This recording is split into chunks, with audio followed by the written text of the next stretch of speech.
بسم الله الرحمن الرحيم تبارك الذي بيده الملك وهو على كل شيء قدير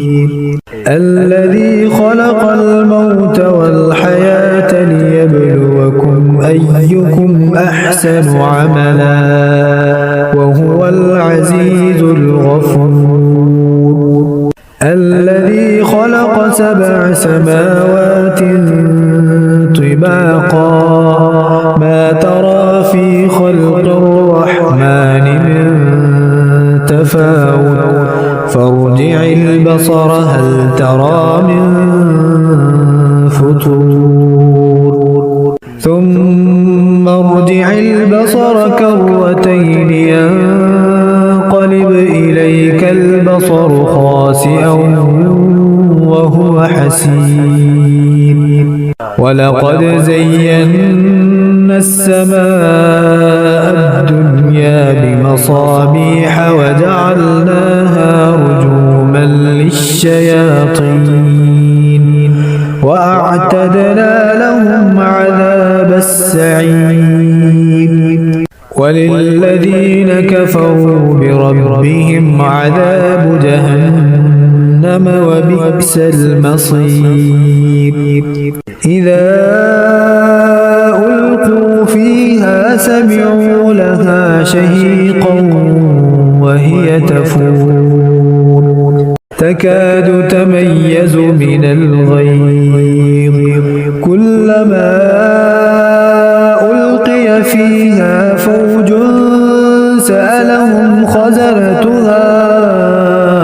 ألم يأتكم نذير قالوا بلى قد جاءنا نذير فكذبنا وقلنا ما نزل الله من شيء إن أنتم إلا في ضلال كبير وقالوا لو كنا نسمع أو نعقل ما كنا في أصحاب السعير فاعترفوا بذنبهم فسحقا لأصحاب السعير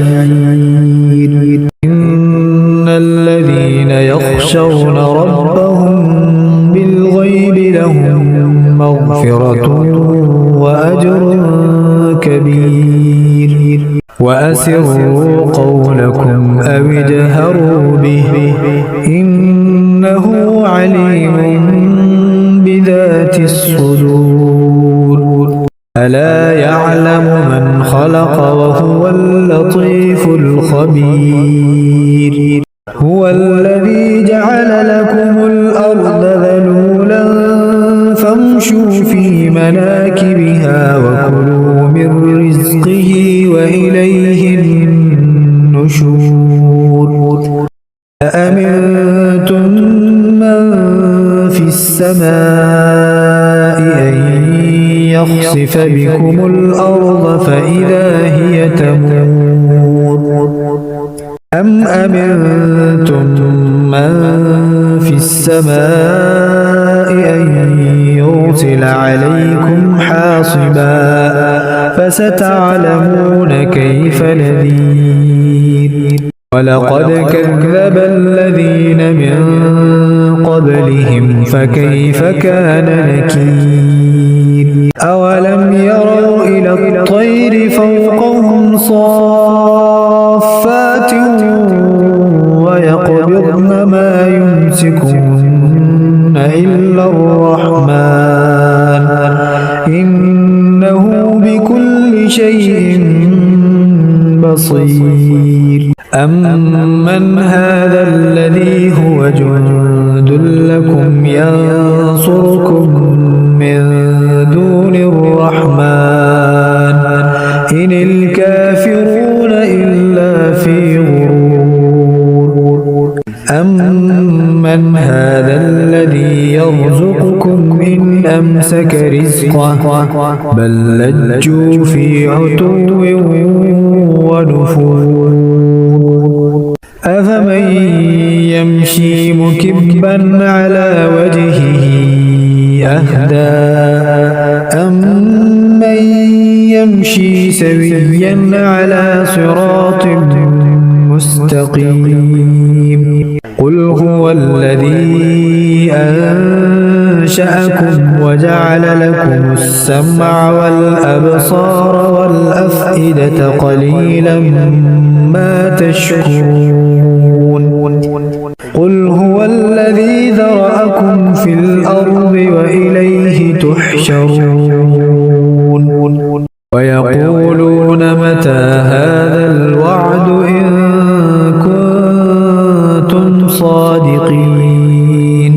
قل إنما العلم عند الله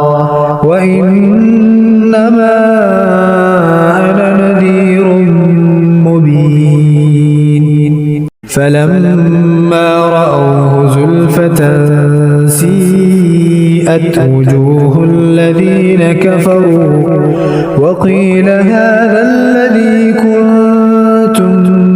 به تدعون قل أرأيتم إن أهلكني الله ومن معي أو رحمنا فمن يجير الكافرين من عذاب أليم قل هو الرحمن آمنا به وعليه توكلنا فستعلمون من هو في ضلال مبين قل أرأيتم إن أصبح ماؤكم غورا فمن يأتيكم بماء معين